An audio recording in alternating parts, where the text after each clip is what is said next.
السلام عليكم، مرحبا بكم على قناتي. ان شاء الله تكونوا كامل بخير. اليوم راح نشارك معكم طريقتي في تحضير مقروط المقله، وراح نعطيكم زوج اسرار باش تضمني المقروط نتاعك ما يتفتحش في المقله. يلا تبعوني.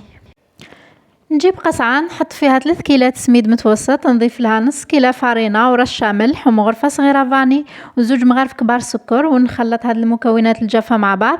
نضيف كيلة سمن ذايبه ونخلط مليح ونحكوه بين يدينا بهذه الطريقه باش السميد يتشرب السمن مليح مليح.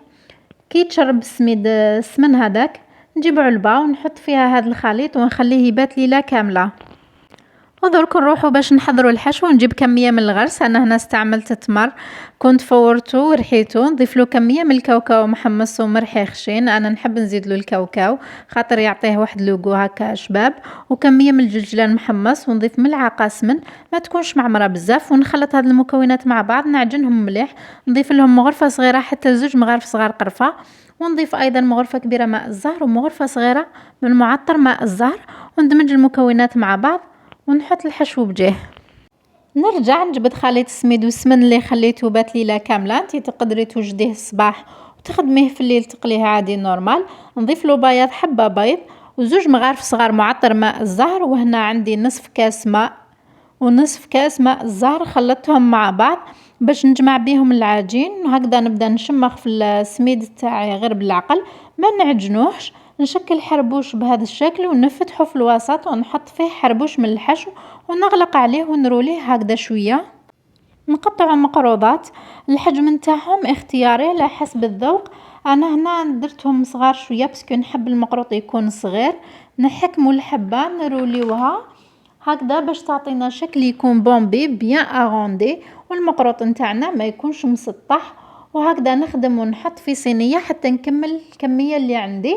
هنا بعد ما كملت ندخل المقروط للمجمد ونخليه مده 10 دقائق. وعلاش ندير هذه الخطوه؟ باش نضمنوا المقروط نتاعنا ما يتحلش كي نقليوه. في هذه الوصفه عطيتكم زوج اسرار باش المقروط كي تقليه ما يتحلش. السر الاول هو استعمال بياض حبه بيض في العجين، والسر الثاني هو انك تدخليه للمجمد قبل ما تقليه. هنا بعد ما جازت 10 دقائق نقلي المقروط نتاعي عادي بهذه الطريقه. البنات لازم نستعملوا هذه الشبكه راح تسهل عليكم الخدمه. الزيت طبعا يكون سخون ولكن ماشي لدرجه الغليان. نطيبوا المقروط على نار هاديه تكون ناقصه باش يطيب مليح حتى لداخل، ما تكونش نار قويه يتحمر من البرا والداخل يقعد عجين. هنا جبت كميه من العسل نضيف لها قليل من ماء الزهر ومغرفه صغيره معطر ماء الزهر ونخلطهم مليح. هنا بعد ما يطيب المقروط نحيه نحطه مباشره في العسل، يعني الحبه اللي نحيها نحطها مباشره في العسل حتى نكمل كامل الكميه اللي عندي. وهذا هو المقروط. نضيفوا له لمسه اخيره كي نكونوا راح نقدموه، نحطوه في الكيسات وكل حبه نحط عليها مغرفه صغيره عسل.